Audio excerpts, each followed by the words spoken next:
मैं डॉक्टर चंद्रकांत पिंपड़े, मैं GHI educational institute की तरफ से आपसे बात कर रहा हूँ। आज का विषय है introduction of सोरिक symptom. Introduction of सोरिक symptoms, और ये 17 नंबर का एपिसोड है। इसके पहले मैंने 423 ये नंबर का सोरिक सिम्टम्स, इसके पिछले एपिसोड में उसका थोड़ा वर्णन किया। अब मैं आपसे बोलने जा रहा हूँ 424 नंबर का सोरिक सिम्टम्स। मैं आपको बार बार नंबर इसलिए दे रहा हूँ कि आपको एग्जैक्ट उसी लक्षण के बारे में मैं बात कर रहा हूँ कि आपको अच्छी तरह से ध्यान में रह सके, इसलिए मैं बार बार नंबर आपके इसमें देना चाहता हूँ, आपके कान पर डालना चाहता हूँ। अब बात ये है कि मैं ये चाहता हूँ, ये मेरी सोच है कि मैं ये चाहता हूँ कि होम्योपैथिक डॉक्टर के पास में इस ढंग का काम चाहिए। ये मेरी कल्पना है या ये मेरे अंदर का मानस है कि मैं चाहता हूँ कि होम्योपैथिक डॉक्टर जो है वो इस सोरिक सिम्टम्स के नंबर के अनुसरण इन्होंने डायग्नोसिस करना चाहिए। उन्होंने कभी ये नहीं बोलना चाहिए कि ये पेशेंट का कोलेस्ट्रॉल बढ़ गया, ये पेशेंट का हीमोग्लोबिन कम हो गया, इस ढंग से उन्होंने भाषा यूज नहीं करना चाहिए। मैं ये चाहता हूँ कि उन्होंने ये सिम्टम्स बताना चाहिए कि ये पेशेंट को हीमोग्लोबिन कम है, इसके अंदर 34 नंबर का सोरिक सिम्टम्स है, इस पेशेंट के अंदर 35 नंबर का सोरिक सिम्टम्स है, ये पेशेंट के अंदर ये 348 नंबर का सोरिक सिम्टम्स है। तो इस ढंग से उसको बातें करते आना चाहिए। मैं ये चाहता हूँ कि ये सोरिक सिम्टम्स का पूरे समाज में प्रचलन होना चाहिए। कोई ऐसा व्यक्ति ना हो कि वो कोई बोले कि हमको हाइपरटेंशन की तकलीफ हो, इस भाषा यूज करना नहीं चाहिए। और ये काम होम्योपैथिक डॉक्टर दुनिया में कर सकते हैं। आयुर्वेद उनकी भाषा बोलता है, वात पित्त कफ इस भाषा में बोलता है, और होम्योपैथिक डॉक्टर के पास में इतनी बड़ी सच्चाई होने के बावजूद, इतने बड़ा एक सुंदर काम होने के बावजूद भी वो अपनी भाषा नहीं बोलता। ये कितनी छोटी बात है, आप सोचिए इसके बारे में। हम होम्योपैथिक डॉक्टर, हमने बोलना चाहिए कि ये पेशेंट के अंदर इतने सोरिक सिम्टम्स है। अब जब हम ये बात पेशेंट से बोलेंगे तो धीरे धीरे पेशेंट उस बात के आदी हो जाएंगे, उनको भी ये बात की आदत लग जाएगी।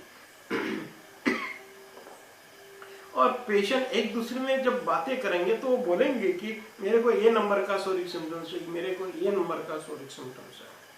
डॉक्टर हनुमान इन्होंने जीवन की बहुत बड़ी सच्चाई आपके सामने रखी है। मैं ये चाहता हूँ कि कॉलेज में, स्कूल में ये हाइजीन के जगह ये सब्जेक्ट चाहिए कि हम हमारे सिम्टम्स को कैसे पहचानें। मेरे इस बारे में प्रयत्न चालू है कि मैं आम लोगों के पास में कैसे पहुँचूँ, उनको सोरिक सिम्टम्स के इम्पोर्टेंस मैं कैसे दूँ। तो ये मेरे प्रयत्न है, और मैं ये चाहता हूँ कि इसमें आप लोगों का सहभाग होना चाहिए। आप लोगों ने ये सोरिक सिम्टम्स का प्रचार करना चाहिए, आप लोगों ने पेशेंट के हाथ में रिकॉर्ड देना चाहिए, और आपका काम एक ईमानदारी का और सच्चे दिल का काम होना चाहिए। हम अगर कोशिश करते हैं, हम एक कदम उठाते हैं, तो हो सकता है इस बात के बहुत ही चांसेस है कि हमारे आगे की बात अच्छी हो जाएगी। बहुत सारे होम्योपैथिक डॉक्टर हैं, वो अच्छा काम करना चाहते हैं मगर उनके पास कोई गाइडलाइन नहीं है, तो उन लोगों को मदद मिलेगी। अगर हम ये काम करेंगे तो पेशेंट भी चौकन्ना रहेगा, उसके साथ में भी करप्टिव बिहेवियर नहीं होगा, वो अपने आप को जस्टिस दे पाएगा और सही बात बोल पाएगा। और ये जो आप दुनिया में एक बात आपने देखी होंगी, बहुत सारे डॉक्टर लोगों की जो मेडिकल लैंग्वेज है वो बहुत कठिन रहती है, वो क्या बोल रहे हैं वो किसी को नहीं समझता। अब फिर वो डॉक्टर की भाषा समझेगा। इस प्रकार का एक ऐसी रचना बनाई गई है मेडिकल साइंस की, तो मेडिकल डॉक्टर वही बात समझ सकता है जो दूसरा डॉक्टर बात करता है। आम लोग क्यों नहीं समझना चाहते? आप मेडिकल लैंग्वेज को आम लोगों से दूर क्यों रखना चाहते हो? आपका उद्देश्य क्या है कि आम लोगों को आपकी बात क्यों समझ में ना आए? ऐसा आपका उद्देश्य क्यों है? ये बहुत बड़ी बात है। और आप उन लोगों को वो शब्द देते हो कि जो शब्द के बारे में वो सोच नहीं पाते। कुछ पढ़े लिखे लोग हैं, वो थोड़ा बहुत सोच पाते, कुछ लोग इंटरनेट पर देखते हैं, कुछ लोग कुछ उनको जनरल नॉलेज रहता है, उसके ऊपर से अनुमान करते हैं। क्या अगर हम हमारा सोरिक सिम्टम्स का बात आम लोगों तक क्यों नहीं पहुंचाए? अगर हम पहुंचाएंगे तो आम लोग हमको, जनरल आदमी हमको हेल्प करेंगे, हमको कोऑपरेट करेगा, और ये सोरिक सिम्टम्स के बारे में हम और ज़्यादा गहराई से सोच पाएंगे और हमारा काम अच्छा हो जाएगा। मैंने बहुत जगह पर देखा है, बहुत सारे होम्योपैथिक डॉक्टर है, वो वहाँ पर लिखते, उनके कार्ड पर लिखते हैं कि ये इनके पास में ये होम्योपैथिक रिसर्च सेंटर है करके। मगर कौन सा रिसर्च कर रहे हैं आप? आपका रिसर्च दुनिया के सामने आ ही नहीं रहा। मैं कॉलेज में गया था सेमिनार लेने, वहाँ के प्रिंसिपल ने मेरे को एक कैबिन बताई, वहाँ पर 4-5 कंप्यूटर रखे थे, एक पॉश कांच की कैबिन थी, और उन्होंने मेरे को ये बोला यहाँ पर रिसर्च किया जाता है होम्योपैथिक पर। अब मैं सोच में पड़ गया कि ये कौन सा रिसर्च कर रहे हैं, मगर उनका रिसर्च दुनिया के सामने नहीं आता। क्यों नहीं आता? आप सिर्फ दिखावा कर रहे हैं कि हम कुछ कर रहे हैं, मगर प्रैक्टिकल कुछ नहीं कर रहे। आपको करने के पहले ही डॉक्टर हैनीमान इन्होंने ये सब रिसर्च पूरा किया है। दुनिया में एक ऐसे व्यक्ति है कि जिन्होंने इसको ढूंढ के निकाला होम्योपैथी को, और कंप्लीट साइंस बनाया, आधा अधूरा नहीं छोड़ा।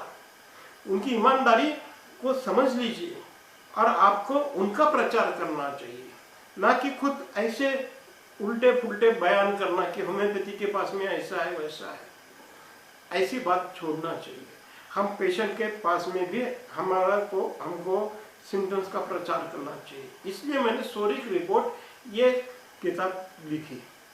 उसमें मैंने हिंदी भाषा में, मराठी भाषा में और इंग्लिश भाषा में, ये 3 लैंग्वेज में जो कि मुझे आती है, तो ये लैंग्वेज में मैंने सोरिक सिम्टम्स का ट्रांसलेशन किया है, और मैं पेशेंट को देता हूँ, बहुत सारे डॉक्टर को देता हूँ, ताकि वो उसके बारे में सोच सके।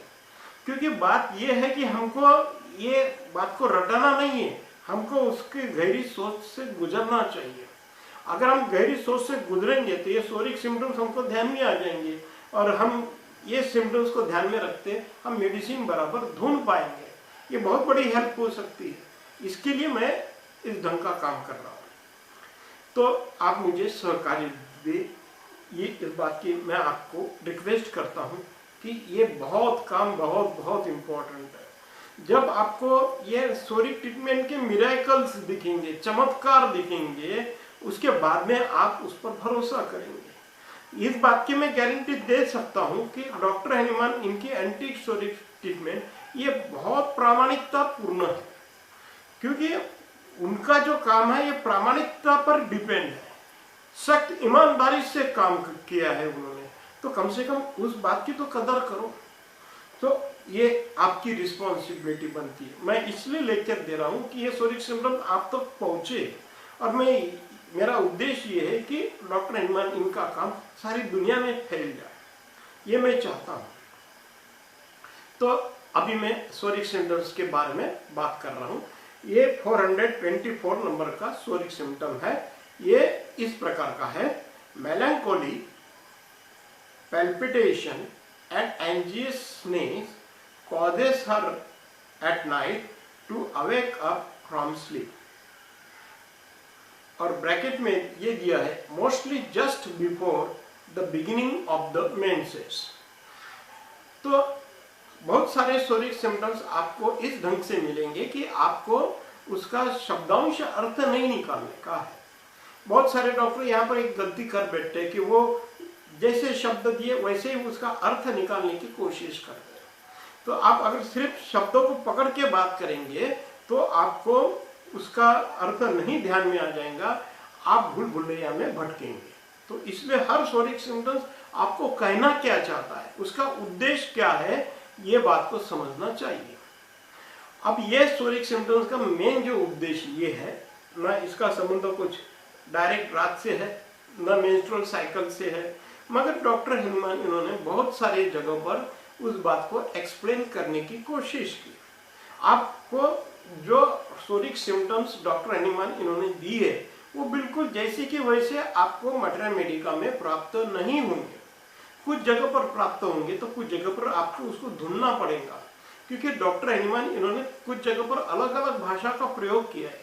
स्पष्टीकरण करने के हेतु से उन्होंने अलग अलग भाषा का प्रयोग किया है। तो आपको ये सोरिक सिम्टम्स की गहराई आपको प्राप्त होना चाहिए। अगर आपको ये गहराई प्राप्त हुई तो ही आप सोच सकते हो और आपको अलग अलग भाषा से आप उसको समझ सकते हो। पेशेंट भी आपके साथ में एक जैसी भाषा नहीं करेगा। पेशेंट आपसे ये बात नहीं करेगा कि मेरे को ये लक्षण है, मैं दुखी होता हूँ तो मेरी छाती धड़ धड़ करती है, इस ढंग से वो बात नहीं करेगा।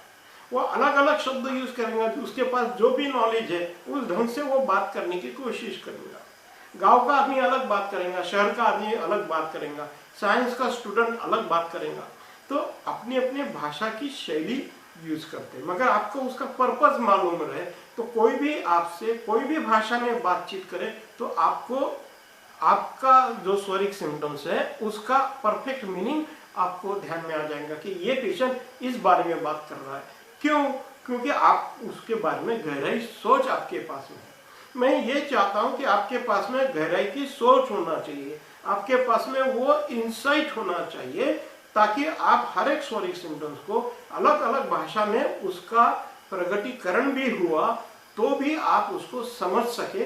ये मेरा उद्देश्य है और इसलिए मैं एक ही स्वरिक सिम्टम्स को अलग अलग डायमेंशन से वर्णन करूंगा।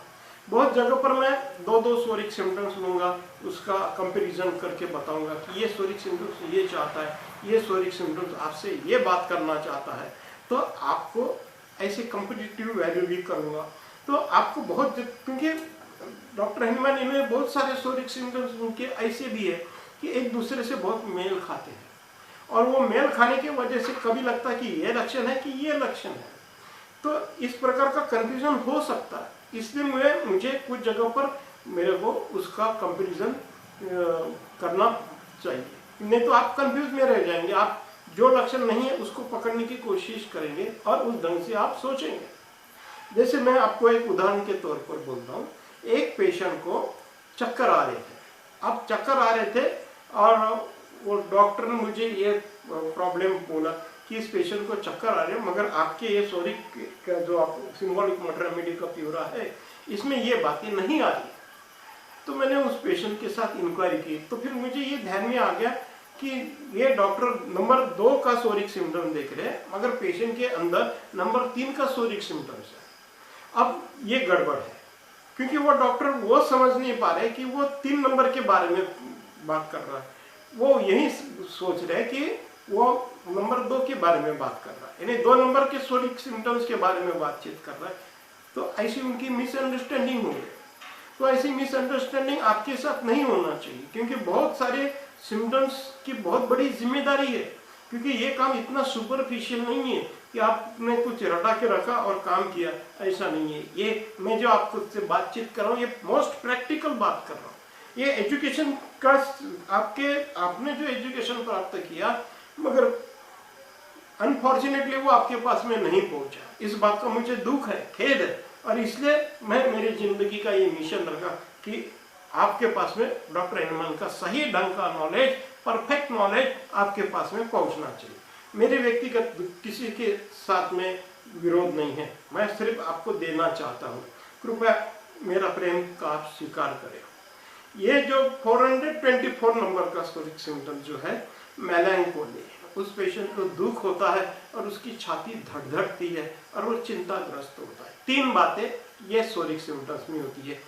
दुख होता है पहली बात, दिल में धड़कनें बढ़ जाती है उसकी दूसरी बात, और तीसरी बात वो चिंताग्रस्त हो जाता है। यानी ये लक्षण के अंदर दुख भी मिक्स है और साथ में चिंता भी मिक्स है। जो मैं आपको 420 नंबर का सोरिक सिम्टम बताया मेलैंकोली, जो मूड ऑफ होना भी बात है और उसके साथ में चिंता का भी मिश्रण है। तो ये सिम्टम्स किस प्रकार का स्ट्रॉन्ग है ये आपको ध्यान में आ जाएगा।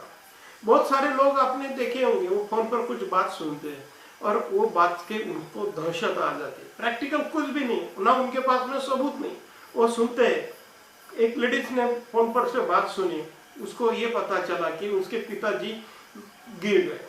अब वो चिंता से डिस्टर्ब है, उसको दुख हो गया।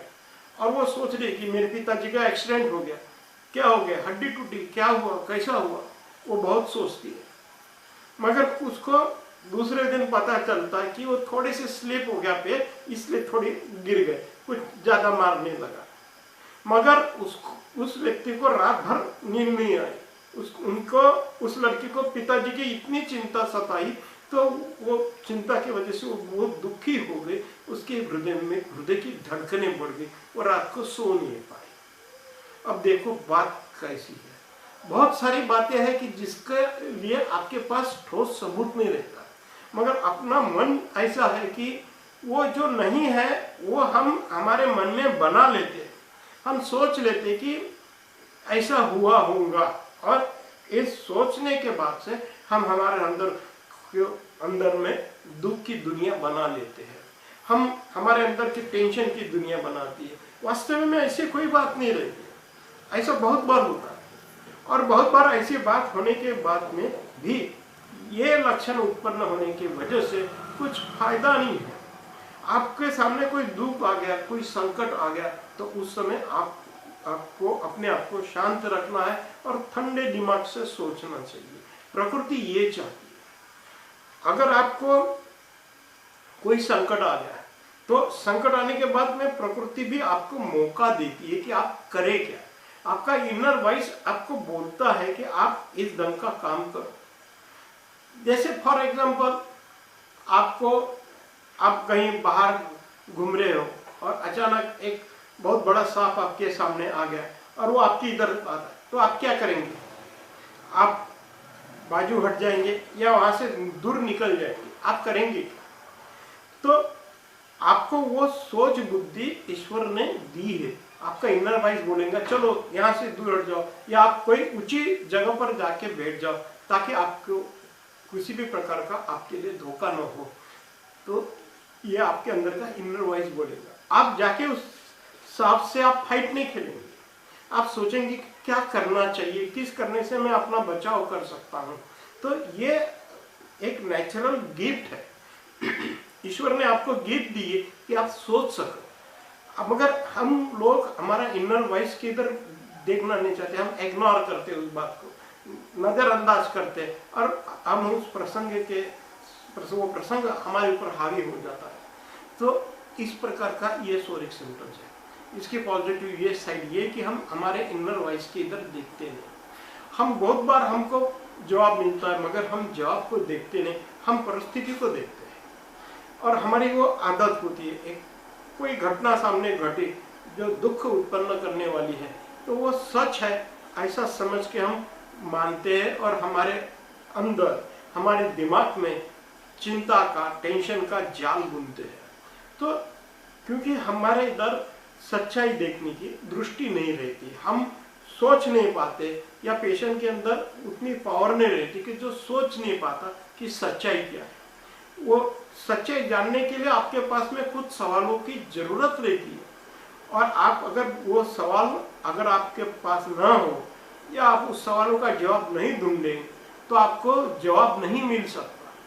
आपको वो सवाल आपके अंदर आना चाहिए, मगर बहुत सारे लोगों के अंदर ऐसा इमोशन का इम्पैक्ट ऐसा होता कि वो कुछ नहीं कर पाते, एक हेल्पलेस व्यक्ति बन जाते। अब मैं आपको और दूसरे शब्दों में ये उदाहरण के बारे में बात करता हूँ। एक लड़की है, उसकी किसी ने छेड़ निकाली, तो वो चुपचाप समेट जाती, और वो उसको बर्दाश्त कर लेती। उसकी दिल की धड़कनें बढ़ती रहती, टेंशन से वो डर जाती, मगर अपना बचाव नहीं करती। जो भी उसके ऊपर जुल्म हो रहा है, जो भी अत्याचार हो रहा है, जो भी अन्याय हो रहा है, चुपचाप बर्दाश्त कर लेती। वो घर को भी आती है, मगर किसी से बात नहीं करती। ये क्या है? ये नर्व्स का वीकनेस है।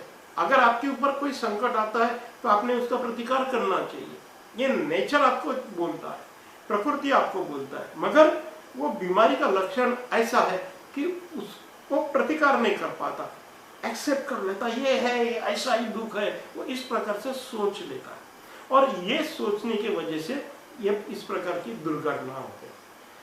आप ये बात मुझे बोलो, कम से कम एक रास्ते पर का एक पत्थर तो उठा सकते हो खुद की रक्षा के लिए।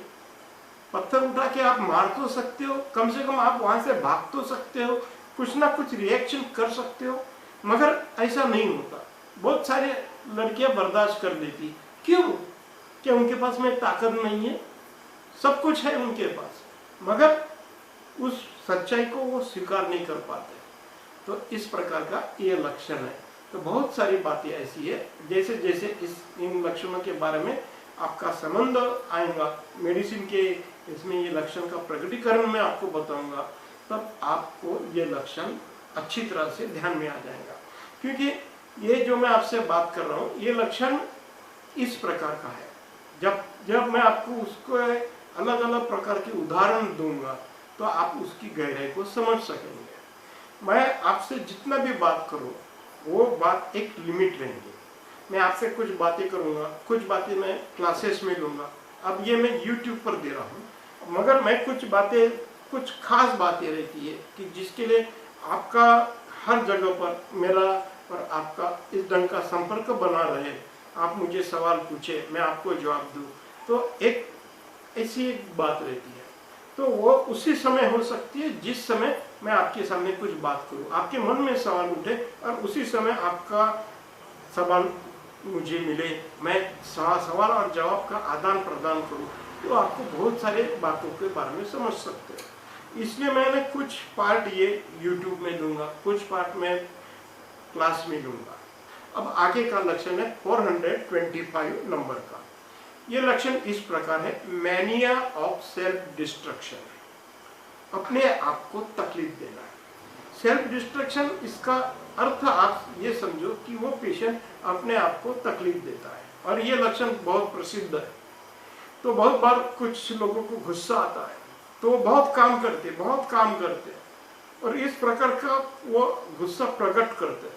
बहुत सारे लोगों को गुस्सा आता है, बुरा लगता है, दुख होता है, वो बड़े आवाज से गाने सुनते हैं। बहुत एक इस प्रकार के अपने आप को तकलीफ देने की अलग अलग पद्धतियां हैं, आप ये बात समझो। बहुत बार कुछ सेल्फ डिस्ट्रक्शन आपको ऐसा दिखेगा कि जिसके बारे में आप सोच नहीं पाएंगे। जैसे फॉर एग्जांपल बराटा कार है, तो ये बराटा कार में जो पेशेंट जो है वो रास्ते से गुजरते रहता है, और उसको ऐसा लगता है कि बहुत सारे लोग उसको इधर देख के हंस रहे हैं या उसकी गलतियां ढूंढ रहे हैं। तो वो अपने आप को चेक भी कर लेता है, कुछ मेरा बराबर कपड़े है कि नहीं, कुछ दिख रहा है क्या मेरे शरीर के ऊपर। तो वो इस प्रकार से सोचते हैं, वो अपने आप को एक अनकंफर्टेबल महसूस करते हैं। तो साधारण सी बात रहती है, मगर बहुत लोगों को अपने आप को अनकंफर्टेबल उनको लगता है, और बहुत बार वो नजर चुरा के रहना चाहते हैं। तो ये बराटा कार का सेल्फ डिस्ट्रक्शन है। ऐसे आपको अलग अलग दवाई में अलग अलग सेल्फ डिस्ट्रक्शन आपको मिलेंगे। तो आपको ये बात मन में नहीं रखना चाहिए कि सीपिया में ही ये लक्षण है, ऐसा नहीं। ये लक्षण फास्फोरस में भी है, ये लक्षण लाइकोपोडियम में भी है, मगर उसका प्रकटीकरण अलग अलग ढंग का है। हमको ये सोचना चाहिए कि लक्षणों का प्रकटीकरण, मैनिफेस्टेशन किस प्रकार से हो रहा है, मगर हमको वो सिखाया जाता है कि ये ऐसा होता है और आप इसको मान के चलो, इस ढंग से हमको सिखाया जाता है, और मैं इसका विरोध कर रहा हूँ। डॉक्टर हनुमान इस ढंग की बात नहीं करते। डॉक्टर हनुमान ये बात करते कि ये आप लक्षण समझो और ये रिएक्शन को समझो, और आप जो पेशेंट को देख रहे हैं उस पेशेंट के अंदर कैसी रिएक्शन प्रकट हो रही है इसके बारे में सोचो। तो आपको 2 स्टेप से गुजरना चाहिए। आपको लक्षण की गहराई समझना चाहिए, ये पहली बात। और दूसरी बात ये है कि पेशेंट उसके बारे में रिएक्ट कैसे कर रहा है, रिएक्शन कैसी दे रहा है, ये बात आपको समझना चाहिए। बहुत सारे मेंटल सिम्टम्स ऐसे हैं कि जिसके बारे में पेशेंट आपको कभी बोलेगा नहीं कि मैं ये करता हूँ, मेरे से सेल्फ डिस्ट्रक्शन होता है, इस ढंग से कभी वो बात नहीं करेगा। वो अपनी बात को ज्यादा सुंदर बनाने की कोशिश करेगा, बहुत सारे बहाने जोड़ के वो बात करने की कोशिश करेगा, कभी वो सच्चाई नहीं बताएगा। अब ऐसी तो दुनिया है, इसको कुछ नहीं कर सकते आप। तो दुनिया में ऐसा ही है, बहुत सारी बातें सिंपली रहती, तो आपको वो ध्यान में नहीं आए। ये मेरा अनुभव है कि गांव का आदमी एक सिंपली बात करता है और शहर का आदमी बहुत तकलीफ देता है। बहुत एजुकेटेड लोगों के केस टेकिंग करना बहुत पेनफुल रहता है, क्योंकि वो बहुत सोचते हैं, पहले ही डिजाइन कर लेते क्या बोलना है और वो वही बोलना चाहते जो उनके अंदर नहीं होता है, वो बात ज्यादा बोलते हैं। तो मैं आपको एक उदाहरण बोलता हूँ।